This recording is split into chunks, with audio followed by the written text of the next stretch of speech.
Last class में मैंने spring mass system बताया था और सेंटर ऑफ मास फ्रेम से कैसे सॉल्व करते हैं थोड़ा बहुत वो सिखाया था। उसके कुछ एग्जांपल मैंने आपको होमवर्क में दिए थे एचसी वर्मा से। किया सबने? Yes sir. Yes sir. ज्यादा नहीं, 4-5 ही क्वेश्चन दिए रहे होंगे मैंने, हाँ सर। है ना? सर तो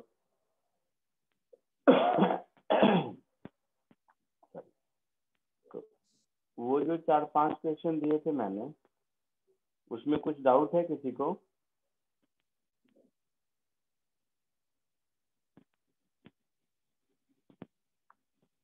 उसमें कुछ डाउट है किसी को?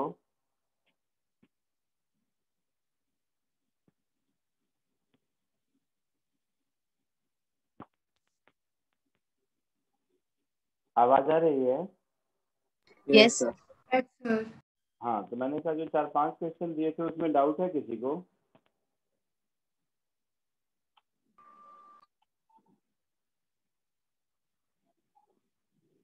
किसी को कुछ पूछना है या मैं आगे पढ़ाऊं?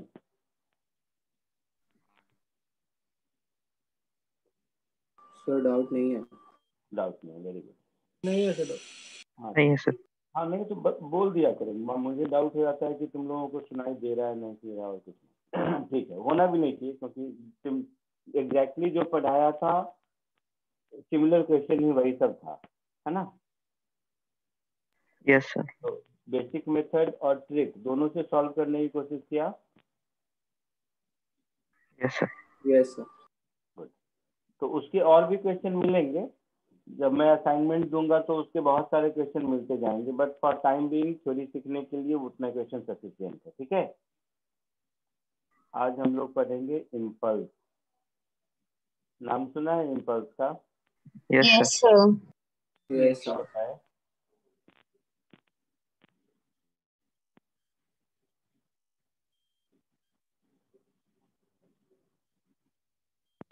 बोलो, इम्पल्स क्या होता है? Large force acting and short duration. Large force acting on short duration. कोई एग्जांपल? सर जब क्रिकेट खेलते समय बॉल को हिट करते हैं तो वो बॉल को हिट करते हैं तो बॉल को इम्पल्स मिलता है, या फुटबॉल में बॉल को पैर से हिट करते हैं तो हम बॉल पर बहुत थोड़े समय के लिए फोर्स लगाते हैं, जितनी देर तक मेरा पैर और बॉल एक दूसरे के कांटेक्ट में है। ठीक है, तो बिल्कुल सही कहा आपने, large force small duration of time के लिए एक्ट करता है, तो फोर्स इनटू टाइम को हम लोग इम्पल्स कहते हैं। ठीक है, यस तो सर। वो सब की जगह न्यूटन्स लॉ से, जो न्यूटन सेकेंड लॉ है, उस सेकेंड लॉ के हिसाब से force is nothing but rate of change in momentum. Yes sir. Yes sir. तो F into d p is equal to d p, है ना? Yes sir. तो integral of f d p is equal to delta p. Yes sir. तो ये जो term है आपका f into d p, इस टर्म को हम लोग इम्पल्स कहते हैं।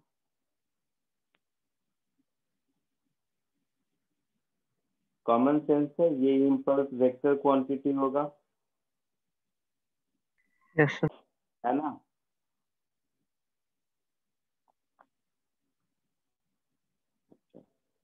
और इम्पल्स का डायरेक्शन चेंज इन मोमेंटम के डायरेक्शन में होगा। तो इम्पल्स कैलकुलेशन में 3 बातें हो सकती है। पहला कि आपका फोर्स दिया हुआ है and delta T, that is time duration of action of force दिया हुआ है। Time duration of action of force.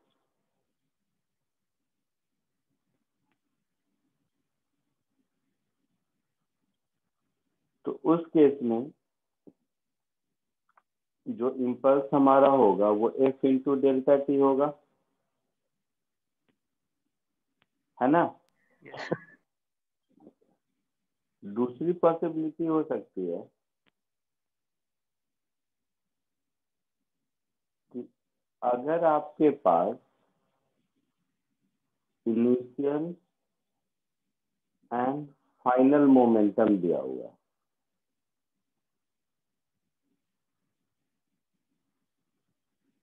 और फोर्स टाइम कुछ नहीं दिया हुआ है,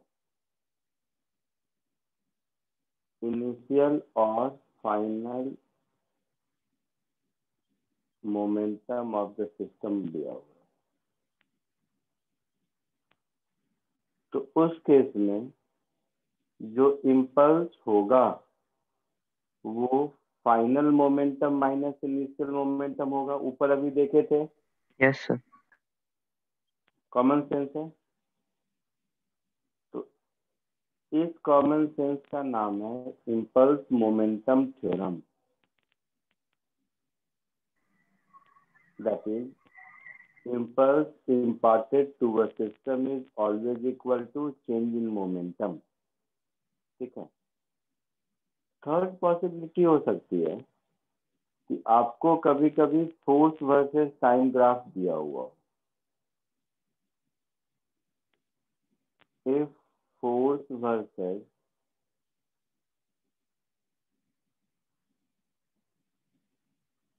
टाइम ग्राफ इज गिवन, तो सपोज ये फोर्स वर्सेस टाइम ग्राफ है, तो इस प्रोसेस में किसी भी दो टाइम इंटरवल के बीच जो एरिया अंडर कर्व होगा, ये एरिया अंडर कर्व इम्पल्स के बराबर होगा। कॉमन सेंस है। Yes, Yes, sir. sir. तो डायरेक्ट कैलकुलेशन में यही तीन बातें हो सकती है।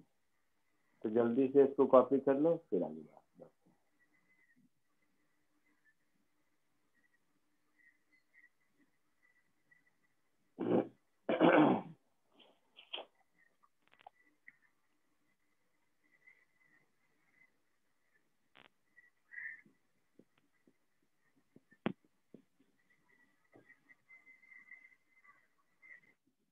Done sir.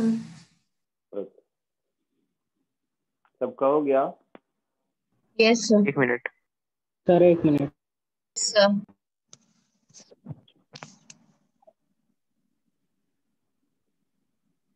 तो एक ऐसी जस्ट ऐसे ही एग्जाम्पल दे रहा हूँ, जो चीज़ आप पहले पढ़ चुके हो उसी का एग्जाम्पल देता हूँ, तो शायद थोड़ा क्लैरिटी आएगा। जैसे याद करते हैं, मोशन अंडर ग्रेविटी में हम लोग पढ़ते थे ना कि किसी एक ऑब्जेक्ट को यू वेलोसिटी से अगर थ्रो करें तो वापस आने में कितना टाइम लगता था, 2u/g, याद है। Yes, sir. Yes, sir. तो ये काइनेमेटिक्स से करते थे हम लोग। Yes, sir. अब देखो इम्पल्स मोमेंटम थ्योरम और एनर्जी कंजर्वेशन से, अगर मैंने यू स्पीड से थ्रो किया तो हमारे एनर्जी कंजर्वेशन के हिसाब से यहाँ पर हिट भी करेगा यू स्पीड से। Yes sir. Yes, sir. तो इसका चेंज इन मोमेंटम क्या होगा मेरा, 2mu/j with minus sign. Yes, sir. Yes, sir. और इस पूरे प्रोसेस में फोर्स तो एक ही लग रहा है, क्या, तो mg नीचे Yes, की ओर। yes, Yes, sir. sir.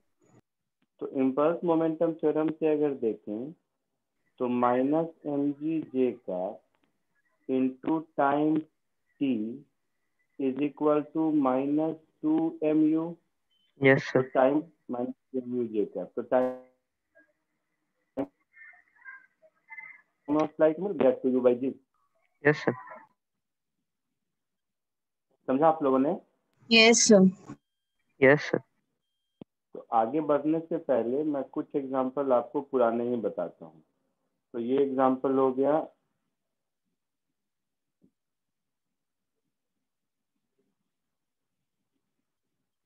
Time of flight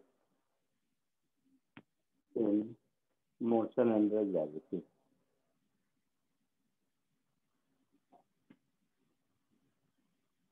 तो पहले काइनेमेटिक्स से करते थे क्योंकि उस चैप्टर में हमारा पर्पस था सीखना काइनेमेटिक्स, लेकिन जब फिजिक्स सीख लेंगे तो ये तो बहुत मतलब कैसे भी कर लो, चिंदी काम है ना। अच्छा, दूसरा प्रोजेक्टाइल में ही देखो। प्रोजेक्टाइल में किसी ऑब्जेक्ट को अगर मैंने थ्रो किया, किसी ऑब्जेक्ट को मान लो u स्पीड से थीटा एंगल पर थ्रो किया, तो ये वाला कंपोनेंट u cos थीटा और ये वाला कंपोनेंट u sin थीटा। कोई दिक्कत किसी को? No No, sir. sir. तो जब ये हिट करेगा तो u cos थीटा तो चेंज नहीं होगा, नहीं सर। और एनर्जी कंजर्वेशन से इनिशियल और फाइनल वेलोसिटी सेम होनी चाहिए। Yes sir. तो वो, और ये u cos थीटा है, मतलब ये पक्का u sin थीटा ही होगा नीचे की ओर, Yes, sir. और कुछ हो नहीं सकता। तो इस केस में भी देखोगे तो चेंज इन मोमेंटम क्या हो जाएगा मेरा, -2mu sin theta yes sir. Yes, sir. जे कैप। और इस पूरे प्रोसेस में जो फोर्स लग रहा है वो केवल mg है और कुछ नहीं है। Yes, sir. Yes sir. तो इस केस में भी force into time of flight this should be equal to change in momentum, impulse momentum theorem से। Yes sir. Yes, sir. तो यहाँ भी मिलता time of flight two u sin theta by g. Yes sir. Time of flight, vertical height, जो चाहिए वो मिल जाएगा, है ना, एनर्जी और मोमेंटम लगा के बिना Yes, sir. काइनेमेटिक्स किए हुए। ठीक है, तो ये सब जस्ट पुराने एग्जाम्पल हैं जिससे आपको कॉन्फिडेंस है, नया आगे आते हैं। तो time of flight of projectile,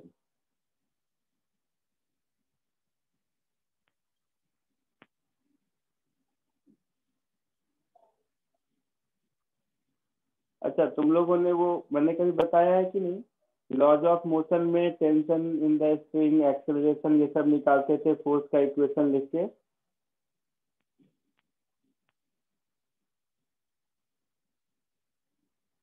आवाज आ रही है?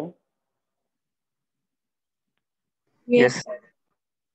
उस सबको भी वर्क पर एनर्जी से निकाल सकते हैं बिना फोर्स के इक्वेशन की। कभी बताया है क्लास में? नहीं सर। नहीं Nice, सर। sir. नहीं पक्का? मुझे याद है बताया था मैंने तुम लोगों को।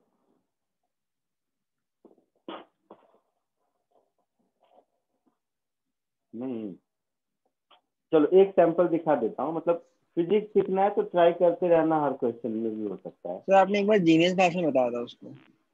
बताया था, हाँ मुझे याद है, मैं बताया था कभी। तो law of conservation of energy से अगर निकालना चाहते हो तो कोई भी एक सैंपल मान लो, या वर्क पावर एनर्जी में सर ने नहीं बताया क्या ऐसा, स्प्रिंग पुली सिस्टम कैसे सॉल्व करते हैं बिना फोर्स मेथड के?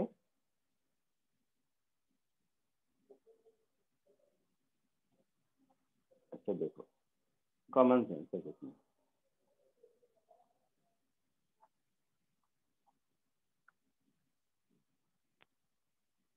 ये एक मास है m1 मान लो, और ये एक मास है m2।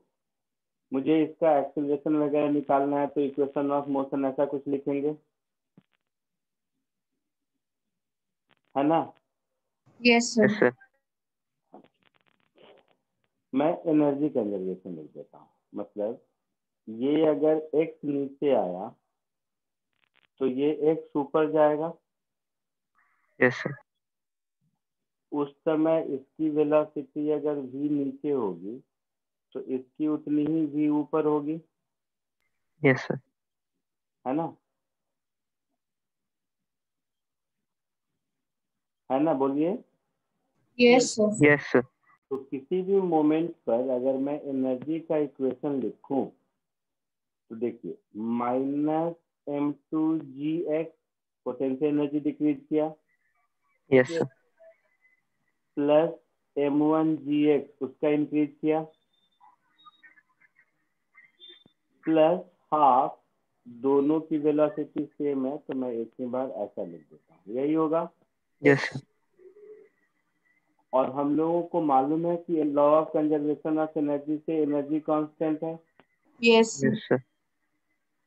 तो एनर्जी, टोटल एनर्जी अगर कांस्टेंट है इसका मतलब डी बाई डी टी बोले या डी बाई डी एक्स बोले जीरो होगा, Yes, sir. होगा। Yes, Yes, sir. sir. तो zero is equal to minus, या एक ही बार लेता हूँ, plus m1 minus m2g plus, ये सब करोगे इतना टाइम नहीं तो मैं समझ देता हूँ, m1 plus m2 into v d v by d x, Yes, sir. Acceleration हो गया.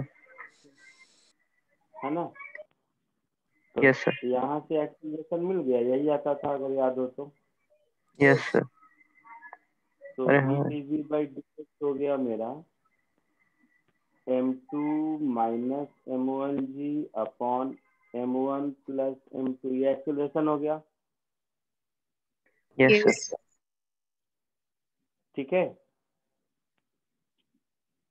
तो मैं इसलिए बोला कि इम्पल्स पर आते वक्त याद आया कि काइनेमेटिक्स और फोर्स से जो करते थे ना, इन सबको energy conservation, impulse, change in momentum, ये सब से कर सकते हैं, है ना। तो ये इम्पल्स का पार्ट नहीं था, जस्ट मुझे याद आया इसलिए किया।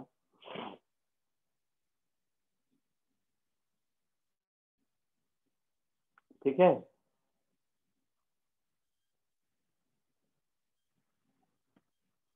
आगे बढ़े। Yes, sir. Yes, sir. Yes, sir. ऊपर कॉपी कर लिया आपने इम्पल्स के एग्जांपल में। Yes, sir. यस सर हो Yes, गया। sir. अब हम लोग इस इम्पल्स को यूज करते हैं। ये इम्पल्स के साथ क्या है कि पढ़ना आसान है, इसका यूज करना थोड़ा डिफिकल्ट है क्वेश्चन में।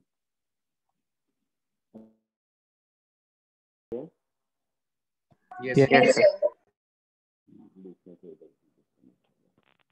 तो मैंने कहा फॉर्मूला बेस तो आप कर लोगे, लेकिन अच्छे क्वेश्चन में थोड़ा सा दिक्कत होगा। अब फोर्स दो तरह के होते हैं, एक इम्पल्सिव फोर्स और एक नॉन इम्पल्सिव फोर्स। तो थोड़ा सा ये हम लोग समझ लेते हैं, इम्पल्सिव फोर्स और नॉन इम्पल्सिव फोर्स क्या क्या होता है।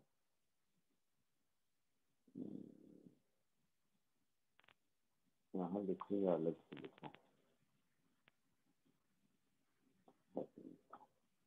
तो फोर्स दो टाइप के होते हैं, एक इम्पल्सिव फोर्स और दूसरा नॉन इम्पल्सिव फोर्स। अभी तक आप लोग जो भी वर्क फॉर एनर्जी में या न्यूटन्स लॉ में पढ़ते आ रहे हैं, मोस्टली आप लोग नॉन इम्पल्सिव फोर्स को डील कर रहे हैं।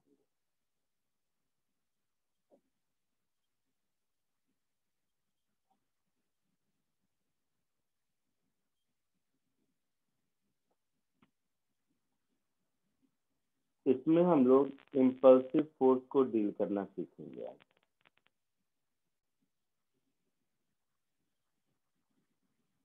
डेफिनेशन वाइज तो कॉमन सेंस है कि कोई भी फोर्स जो शॉर्टर ड्यूरेशन ऑफ टाइम के लिए लगे वो इम्पल्सिव फोर्स कहलाता है, ठीक है।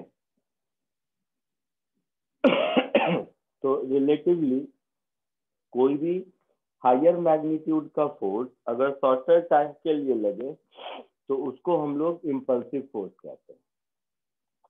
इम्पल्सिव फोर्स एज सच कोई टाइप ऑफ फोर्स नहीं बोल सकते हम इसको, ये एक रिलेटिव टर्म है, मतलब दो फोर्स को हम कंपेयर कर सकते हैं। जैसे अभी मैंने आपको मोशन अंडर ग्रेविटी और प्रोजेक्टाइल में ग्रेविटेशन को इम्पल्सिव फोर्स मानते हुए मैथमेटिक्स लगा के टाइम ऑफ फ्लाइट निकाल के बताया, Yes, sir. Yes, sir.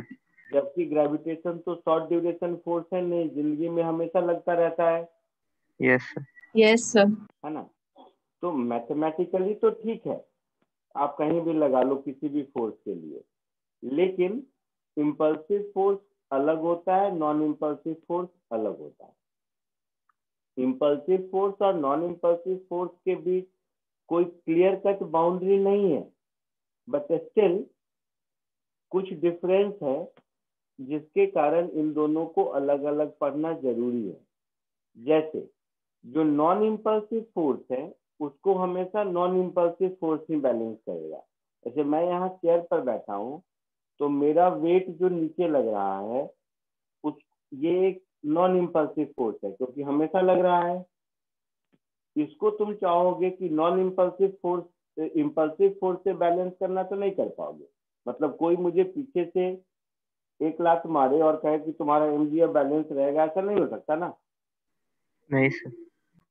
तो इम्पल्सिव फोर्स को हमेशा इम्पल्सिव फोर्स ही बैलेंस करता है और नॉन इम्पल्सिव फोर्स को हमेशा नॉन इम्पल्सिव फोर्स ही बैलेंस करता है। तो जैसे दो ऑब्जेक्ट जब एक दूसरे से टकराते हैं तो बहुत थोड़े समय के लिए टकराते हैं, तो वो वाला फोर्स भी इम्पल्सिव फोर्स ही कहलाएगा। ठीक है। Yes, sir. Yes, sir.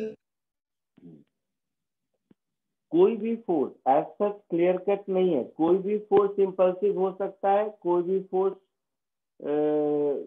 किसी नेचर का हो सकता है। हम ये नहीं कह सकते हैं कि ये मतलब डिवाइड करके कि ये इम्पल्सिव फोर्स है ये नॉन इम्पल्सिव फोर्स है, ऐसा नहीं है। तो डेफिनेशन वाइज तो हम ये कहेंगे if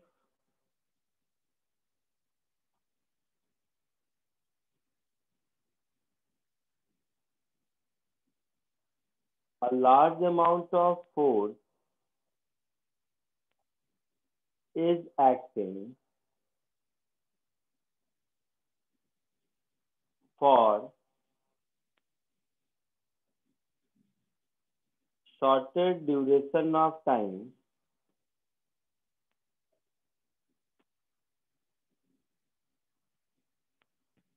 then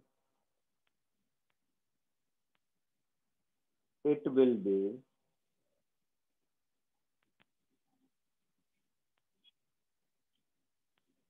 impulsive in nature। Deal कैसे करते हैं अभी देखते हैं। जैसे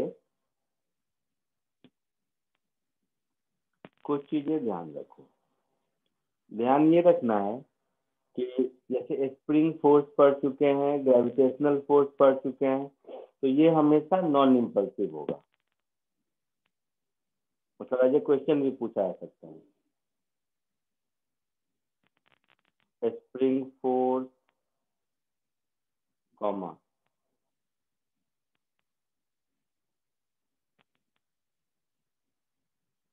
gravitational force are always non-impulsive।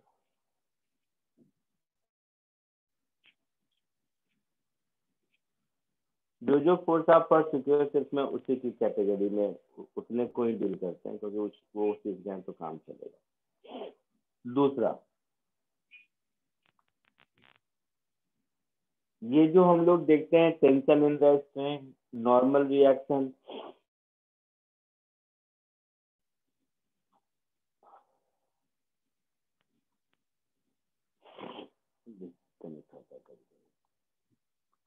So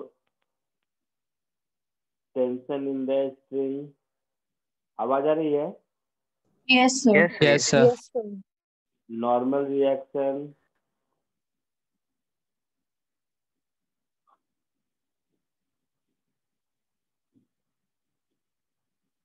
etc. can be impulsive in nature। Example भी दूंगा कैसे होगा कैलकुलेशन में भी। Can be impulsive in nature. और थर्ड कि जितने इम्पल्सिव फोर्स हैं वो, अच्छा फ्रिक्शन, फ्रिक्शन भी तो पढ़ ही चुके हैं हम लोग, तो फ्रिक्शन भी ऐड कर देते हैं। नॉर्मल रिएक्शन, फ्रिक्शन,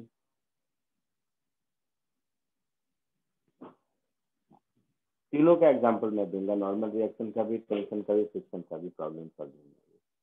मैं कह रहा था कि किसी भी इम्पल्सिव फोर्स को हमेशा इम्पल्सिव फोर्स ही बैलेंस करेगा, नॉन इम्पल्सिव कभी नहीं करेगा। सो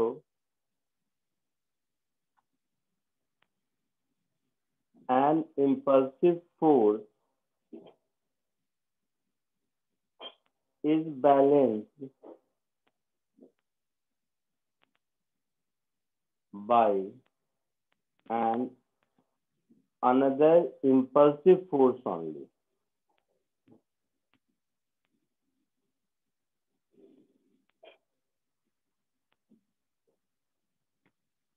Another impulsive force only. ठीक है, तो इसको कॉपी कर लीजिए, उसके बाद आगे बढ़ते हैं।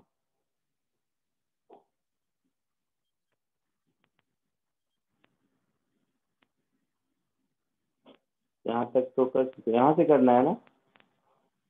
Yes sir. अब मैं आपको 2-3 क्वेश्चन के थ्रू ये दिखाने की कोशिश करता हूँ कि नॉर्मल रिएक्शन भी इम्पल्सिव हो सकता है, फ्रिक्शन भी इम्पल्सिव हो सकता है, टेंशन इन द स्प्रिंग भी इम्पल्सिव हो सकता है। ये सब क्वेश्चन के थ्रू अभी हम लोग देखेंगे एक एक करके। पहले से कॉपी कर लीजिए। Yes sir. Yes, sir. आगे बढ़े? Yes Yes, sir. sir.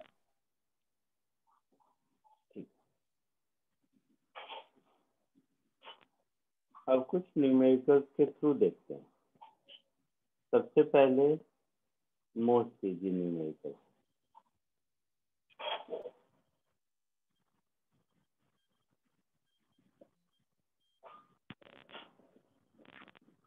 तुम लोगों को असाइनमेंट कितने दिए हैं मैंने? 1 या 2 या 3?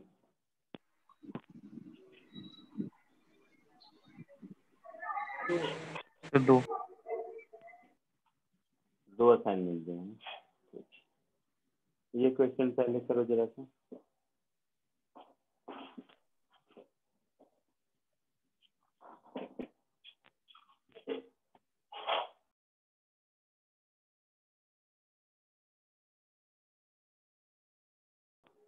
आ गया सबको? Yes, sir. क्या आया?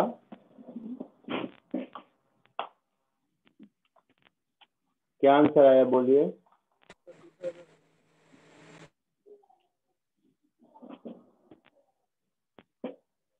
Sir 1 minute.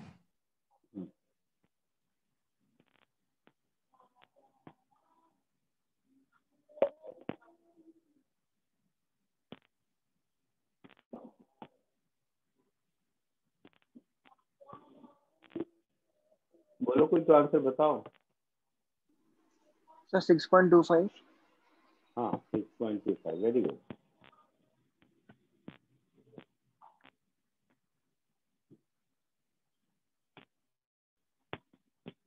मान लो ये वेलोसिटी v है, तो v cos 37 मतलब 4v/5,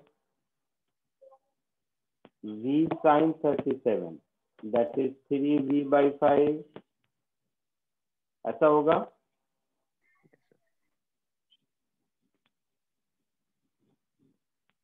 ये 53 है तो ये भी 53 होगा, यस तो सर। 4 हो जाएगा शायद, और ये 3 हो जाएगा शायद।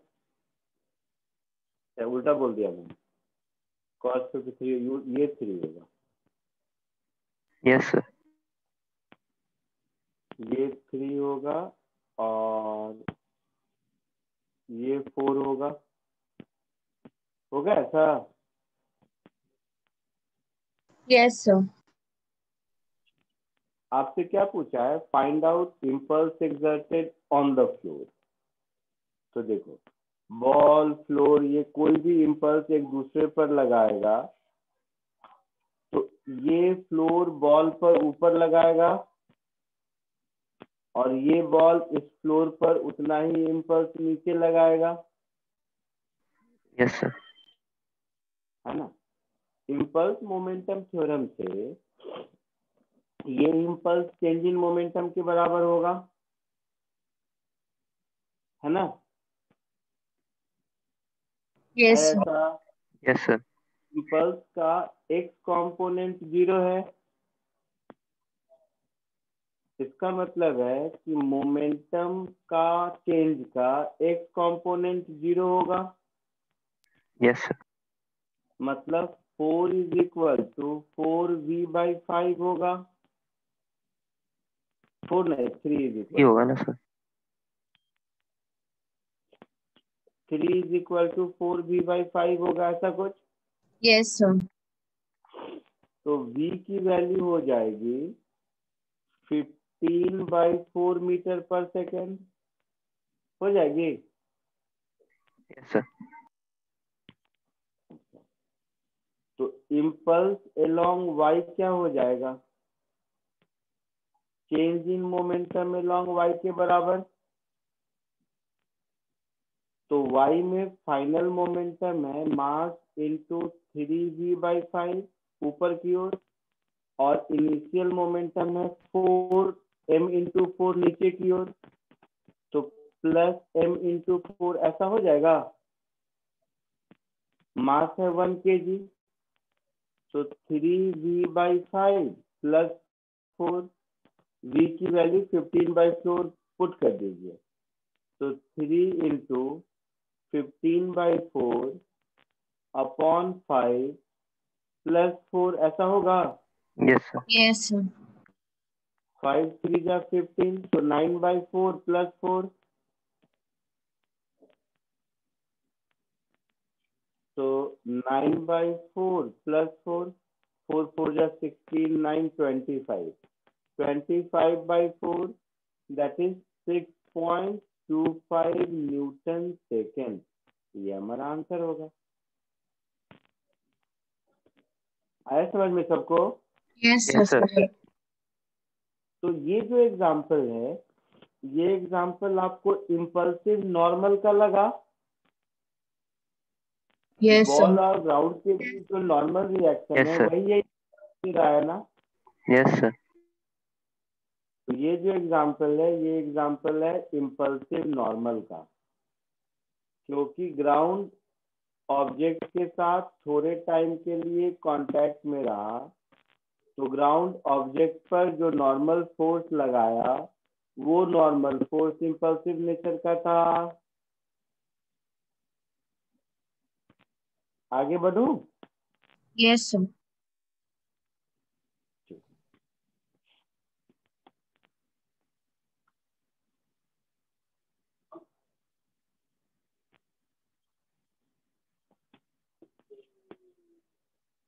एक और क्वेश्चन करो।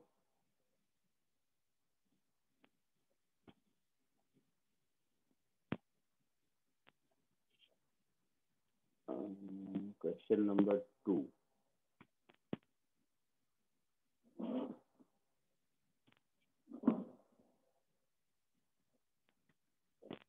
दिख रहा है? Yes, sir. कोशिश कीजिए।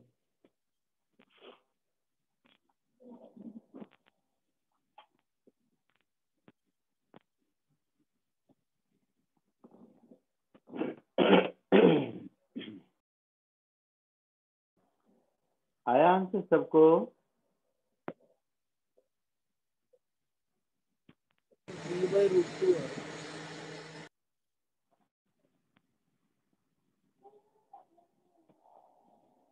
क्या आंसर बोला, किसी ने कुछ बोला? G/√2 आ रहा है। G/√2। हाँ √2 तो v/4 आ रहा है। ठीक है, अभी देखते हैं।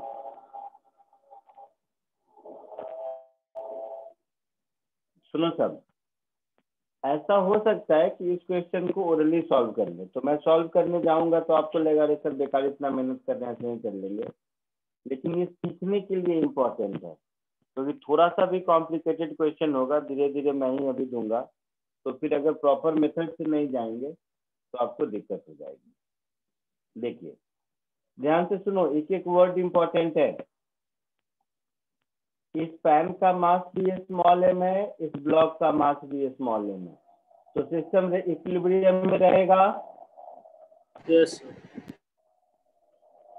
अब कह रहा है कि ये स्मॉल एम yes मास sir, v स्पीड से आया और इसके साथ स्टिक कर गया, तो अब इधर का मास ज्यादा है, इधर का मास कम है, तो डेफिनेटली ये नीचे जाएगा, ये ऊपर जाएगा।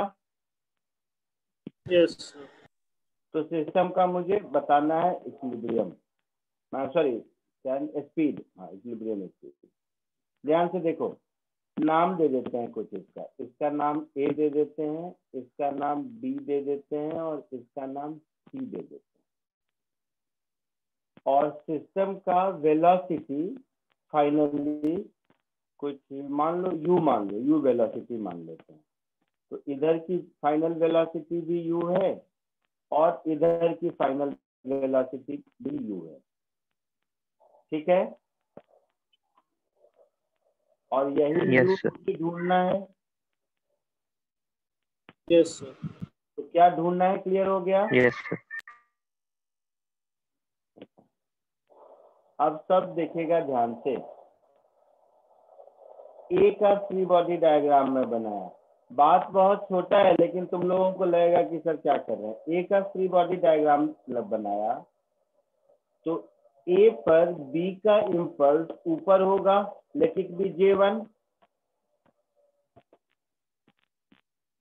ये बी का free body yes sir, diagram, तो बी पर उसी ए का इम्पल्स नीचे होगा, उतना ही J1, Yes, sir. Yes sir और yes बी sir, तो स्प्रिंग के साथ भी कनेक्टेड है, तो बी पर yes स्प्रिंग का इम्पल्स ऊपर होगा, इसको ZT लिख देते हैं। Yes, sir. सी का yes free sir, body diagram, C पर स्प्रिंग का इम्पल्स इधर होगा, ये भी JT होगा। Yes, sir. yes अब आप देखोगे तो इस फ्री बॉडी डायग्राम में मैंने कहीं mg नहीं बनाया है, नहीं बनाया है। Yes, yes sir. सर नहीं बना नहीं sir, रीजन कि इम्पल्सिव फोर्स को इम्पल्सिव फोर्स ही बैलेंस करता है, तो ये जो फ्री बॉडी डायग्राम है ये इम्पल्सिव फोर्स का है, ठीक है। yes sir, समझा, यस सर समझा इक्वेशन ऑफ मोशन में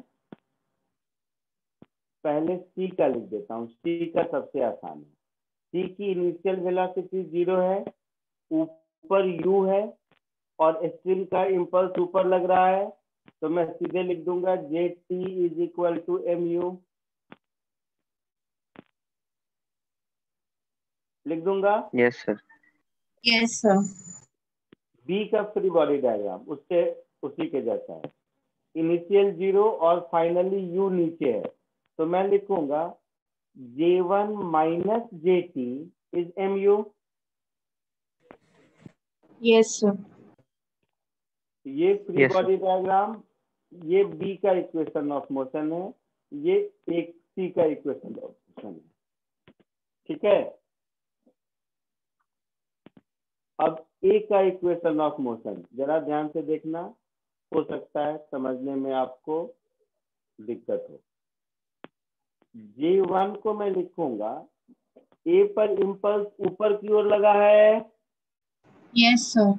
यस सर और इसकी इनिशियल और फाइनल दोनों वेलोसिटी नीचे की ओर है, Yes, sir. तो इस J1 को मैं लिखूंगा yes sir,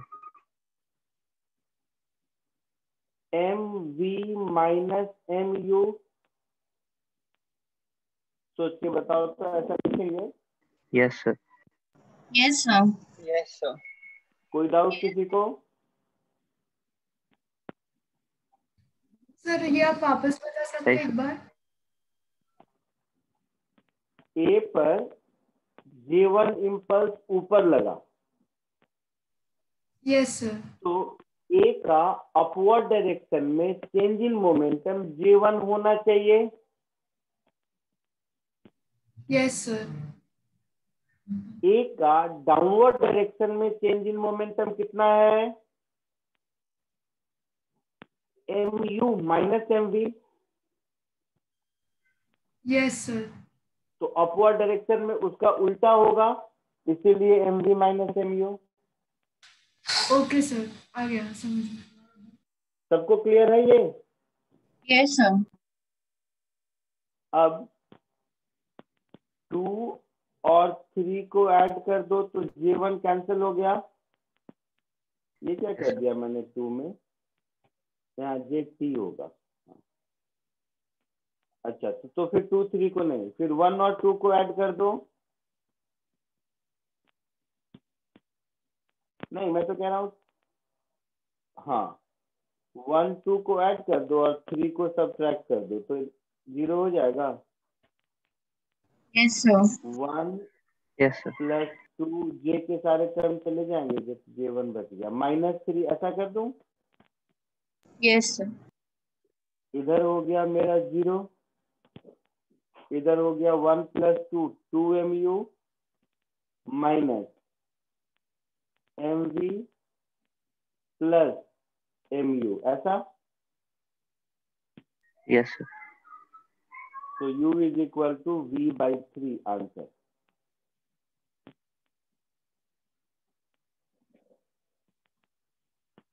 आया समझ में? Yes sir. Yes, sir. समझ में आया? फिर भी फर्स्ट क्वेश्चन है, इसीलिए मैं थोड़ा नोमेनक्लेचर लिख देता हूँ, मतलब जो हम लोगों ने लिखा है। J1 कौन सा इम्पल्स है?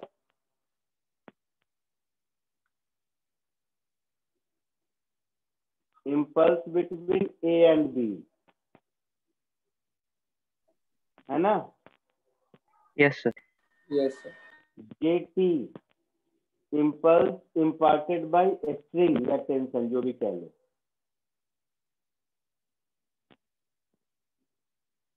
इम्पल्स इम्पार्टेड बाय स्ट्रिंग, ठीक है? तो मुझे समझाना था और जरूरी भी था, इसीलिए ऐसा किया। अब देखो इसको ओरली कैसे सॉल्व कर सकते हैं, सुनना ध्यान से। बट ये सेंस डेवलप जब हो जाए तभी अप्लाई करना। सब रेस्ट में है, केवल स्मॉल m v वेलोसिटी से चल रहा है, Yes, sir. तो उसके पास मोमेंटम है m इंटू वी, और फाइनली तीनों साथ साथ चल रहे हैं। Yes sir. Yes, sir. तो मोमेंटम वर्ड नहीं बोलूंगा, जो भी समझ लो उसको, वो हो जाएगा 3m इंटू यू, तो u विल बी बाई 3। हाँ सर। मोमेंटम बोलने से क्या होता है, वेक्टर क्वांटिटी हो जाता है, तो एक का ऊपर एक का नीचे नहीं समझ आएगा आपको, तो मैं ऐसा कह देता हूँ, along द स्ट्रिंग पहले मोमेंटम था स्मॉल m इंटू वी, और along द स्ट्रिंग अब मोमेंटम है 3m into you, yes sir. और स्ट्रिंग का टेंशन दोनों और इक्वल अपोजिट होगा, तो स्ट्रिंग का कोई रोल नहीं है, तो कंजर्व रहना चाहिए, तो v इज u बाई 3। समझा Yes. कुछ? Yes. Yes sir. Yes sir. ठीक है, कॉपी कर लो, एक और क्वेश्चन लेता हूं। तो ये आपका एग्जांपल हो गया इम्पल्सिव टेंशन का।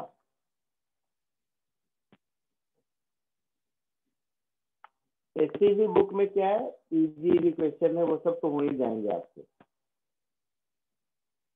उसमें ये सब इम्पल्स वाले क्वेश्चन शायद एक भी ना हो, लेकिन ये थोड़े ठीक ठाक क्वेश्चन है, मैं असाइनमेंट दूंगा उसमें भी रहेगा, तो इसलिए सीख लो, इसको अच्छे से यूज करना।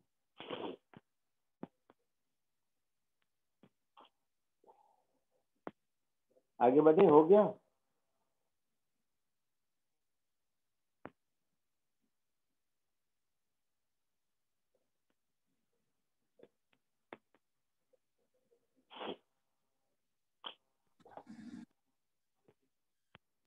यस आगे सर। बढ़ो। Yes, sir.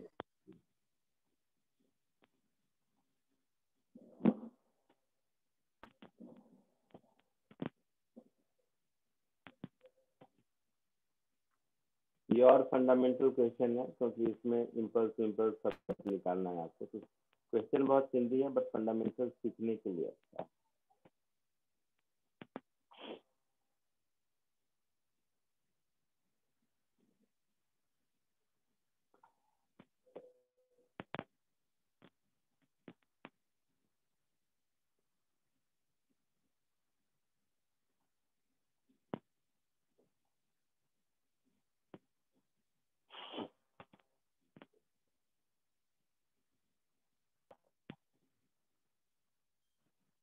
ठीक।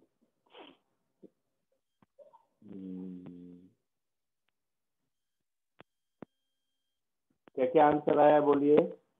फर्स्ट का U/3. U/3. यू बाई कमल सही था। सेकेंड का Mu/3. Mu/3. Very good. Third का 2Mu/3. 2Mu/3. impulse on C 2mu/3 minus mu/3 नहीं ठीक है। impulse on C A B C वो है due to normal reaction।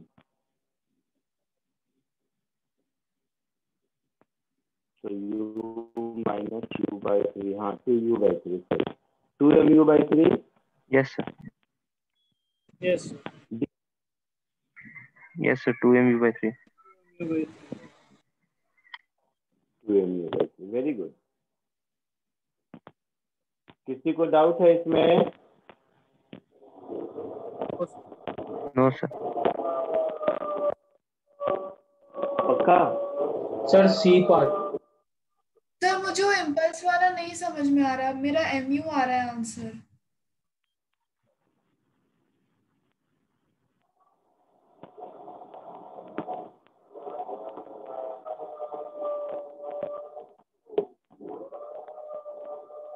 चलो देखो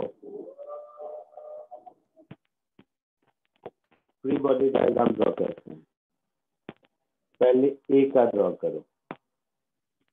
तो ए पर केवल स्ट्रिंग वाला इम्पल्स लगेगा इधर। Yes, sir. तो J3 बी का डायग्राम ड्रॉ करो। तो बी पर स्ट्रिंग वाला इम्पल्स इधर लगेगा J3 और एक इम्पल्स इधर लगेगा जो बी और सी के इंटरेक्शन का है ना। Yes, sir. सी का फ्री बॉडी डायग्राम। सी पर उतना ही JBC पीछे लगेगा लगेगा। Yes, sir. मान लो फाइनली तीनों की कॉमन वेलोसिटी v है इधर। इसकी भी v इधर है, इसकी भी v इधर है, इसकी भी v इधर है। तो अगर हम a का इक्वेशन ऑफ मोशन लिखें तो J is equal to small m into v. Yes, sir. b का इक्वेशन ऑफ मोशन अगर लिखेंगे तो b भी पहले रेस्ट में था। तो JBC minus JT is equal to small m into v होगा।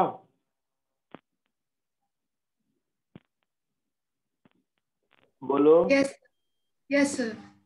और C का इक्वेशन ऑफ मोशन लिखें तो JBC इज इक्वल टू, तो पहले मोमेंटम MU था राइट में, अब मोमेंटम MV हो गया राइट में। तो राइट में change in momentum MV minus MU। तो लेफ्ट यस में change in momentum minus of MV minus MU।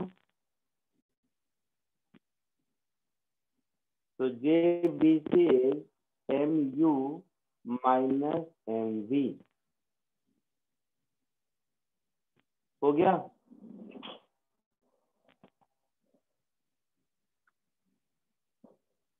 One plus two -3 कर दो तो जेटी जेटी गया, जे बी सी जाएगा, तो 0 is equal to 2mv minus mu plus mv। तो यहाँ से v is equal to u/3 मिल गया।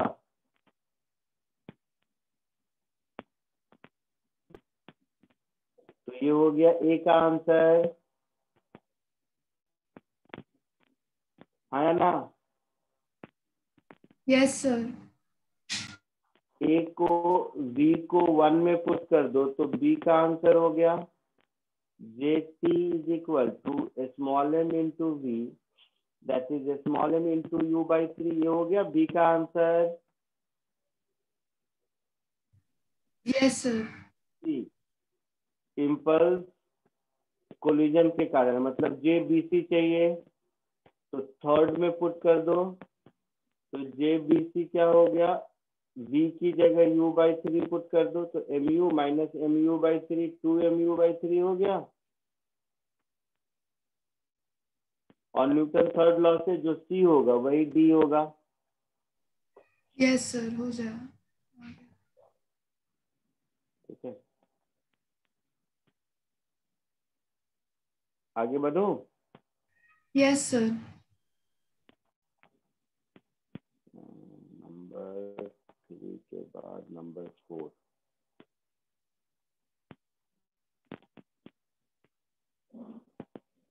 एक ऑब्जेक्टिव टाइप ये क्वेश्चन करके देखो, इम्पल्स फॉर्म।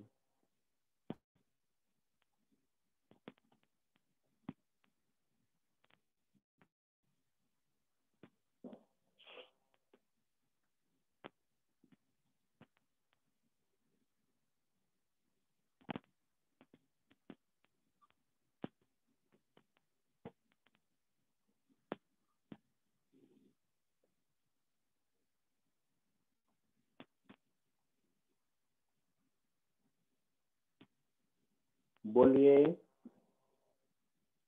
सर एक मिनट। सर एक मिनट।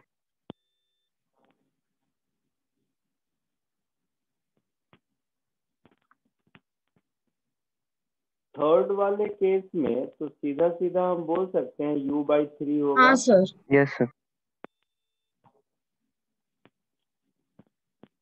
पक्का? Yes sir. अब बताओ कि थर्ड वाला केस सेकंड को बाद में देखते हैं, और फर्स्ट वाला केस में क्या डिफरेंस है? फर्स्ट वाले में यू आता है। बोलो। डायरेक्शन। डायरेक्शन अपोजिट है ना? नहीं बेटा, इसमें क्या होगा कि ये C जब इधर से टकराएगा तो स्प्रिंग फ्लैट हो जाएगा, तो टेंशन रहेगा ही नहीं, तो टेंशन का इम्पल्स नहीं रहेगा। तो B के केस में, आई मीन फर्स्ट वाले केस में, B की वेलोसिटी u/2 होगी ऊपर की ओर।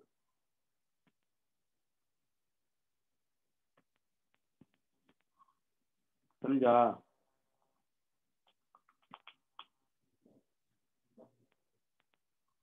हाँ सर। फर्स्ट और थर्ड में कोई कंफ्यूजन है किसी को?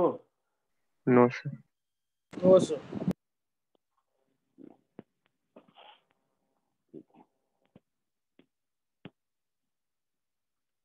तो फर्स्ट और थर्ड का सेम नहीं है, इसीलिए 1 तो आंसर नहीं ही होगा। Yes sir. ठीक है, अब सेकेंड और थर्ड को कंपेयर करके बताओ मुझे।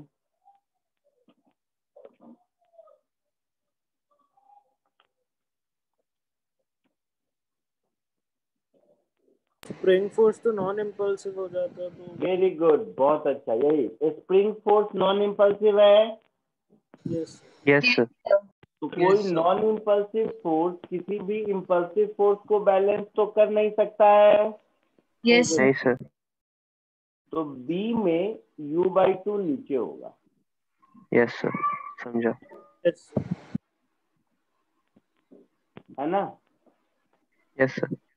तो ये जो रेशियो हमारा होगा वो u/2 into u/2 into u/3 होगा। ठीक है, तो क्या करोगे, बी आएगा। बी आ जाएगा। बी है। 6 से मल्टीप्लाई कर दो तो 3:3:2 हो जाएगा। आया समझ में सबको? Yes, sir. Yes sir. तो answer will be b. Clear है? Yes sir.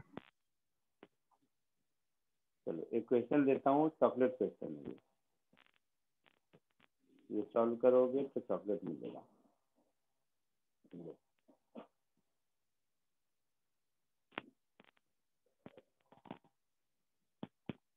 मेरे असाइनमेंट में भी मिल जाएगा, मैंने वहीं से बहुत कुछ ढूंढ रहा था, ये क्वेश्चन कहाँ मिलेगा, वहाँ पर दोबारा भी मिल जाएगा। अभी तो सॉल्व करके बताओ।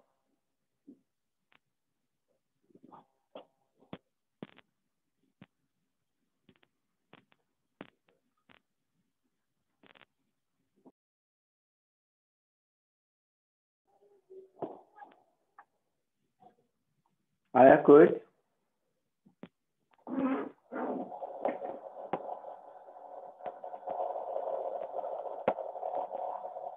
आवाज आ रही है? हाँ सर। Yes, sir. दोनों का मास सेम है, एल और लेंथ 12 है। तो देखो ऐसे समझो, ये है ए, ऊपर वाला ए है शायद, और नीचे वाला बी है।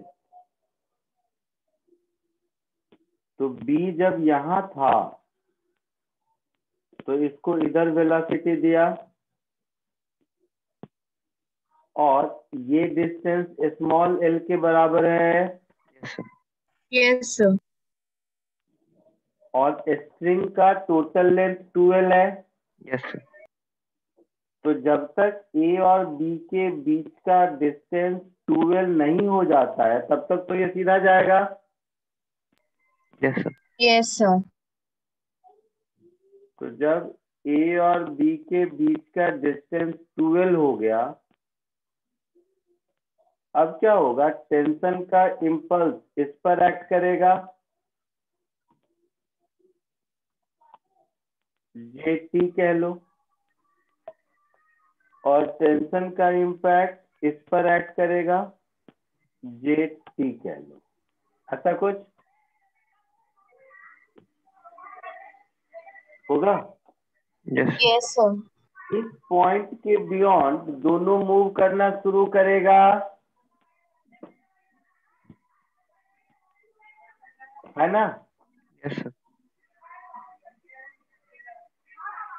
उसका अब बताओ, ए की वेलोसिटी तो इधर ही होगी ना, ये तो कहीं और हो नहीं सकती।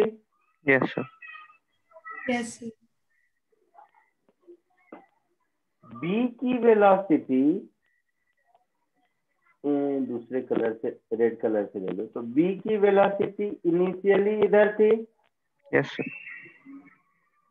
फाइनली कहीं भी हो सकती है, इसका एक्स वाई कंपोनेंट हो सकता है Yes, sir. Yes sir. है ना?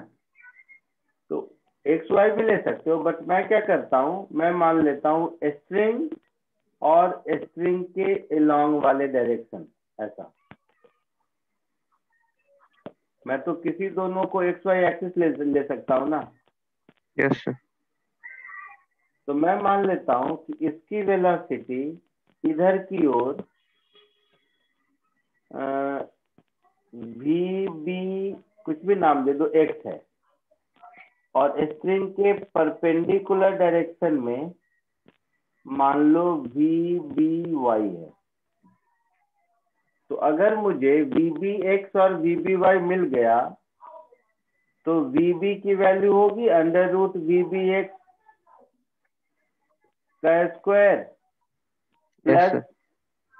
टी वाई का स्क्वायर, ऐसा लिख दूंगा। Yes sir.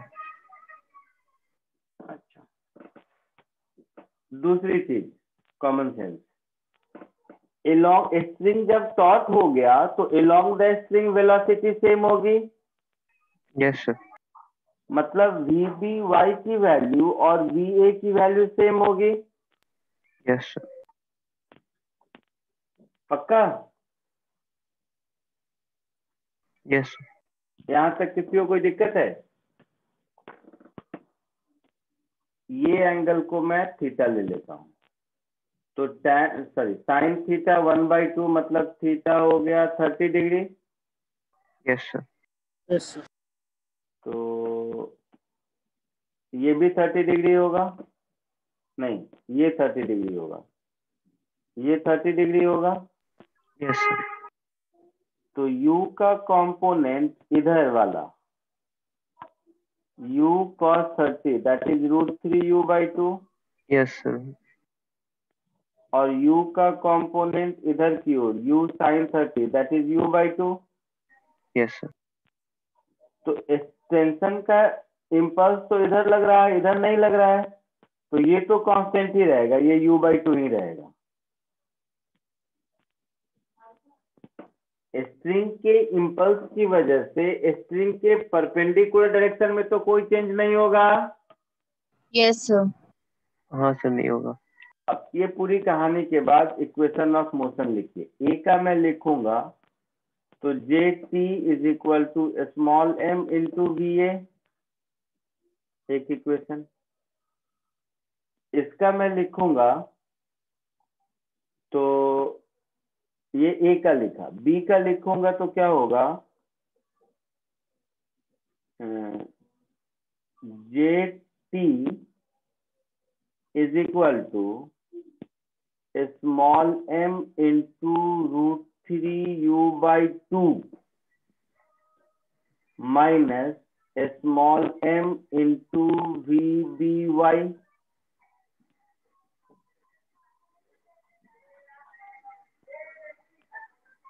समझे? Yes, sir.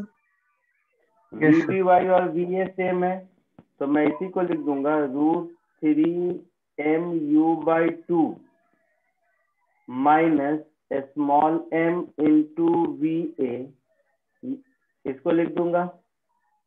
Yes, sir. इस दोनों से दोनों को इक्वेट कर दोगे तो from 1 and 2 twice of m into VA is equal to √3 times small m into u/2। Yes, sir. तो यहाँ से VA की वैल्यू मिल गई u/4 मिल गई। Yes, sir. तो क्या क्या पूछा है आपसे? Find the velocity of each particle after the string become taut and magnitude of impulsive tension। तो स्पीड ऑफ ए का तो यही आंसर हो गया। स्पीड ऑफ बी ये मेरा हो जाएगा √u/2 का स्क्वायर प्लस √3u/4 का स्क्वायर होगा। Yes, sir.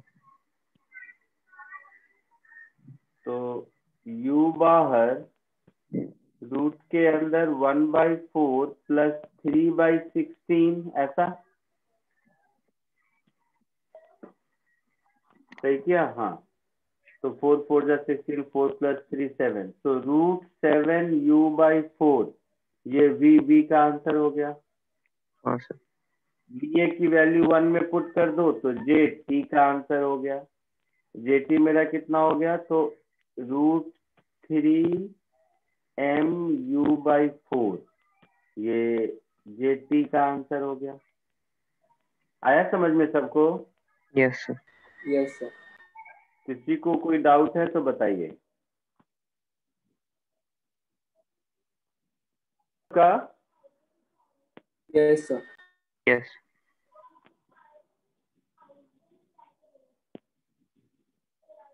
ठीक है, तो चलो आज के लिए इतना ही। एससीवी का इम्पल्स से रिलेटेड कोई क्वेश्चन उसमें है नहीं, तो इसके असाइनमेंट मैं आपको अभी भेज देता हूँ लेक्चर नोट के साथ। ये थोड़ा सा करो क्योंकि बुक में मतलब इम्पल्सिव फोर्स के क्वेश्चन एक साथ मिलेंगे नहीं, ठीक है? Okay sir. Okay sir. Yes yes आज सर। के लिए इतना ही, नेक्स्ट लेक्चर में मिलते हैं। Thank you sir. Bye sir. Thank you thank you sir. Sir.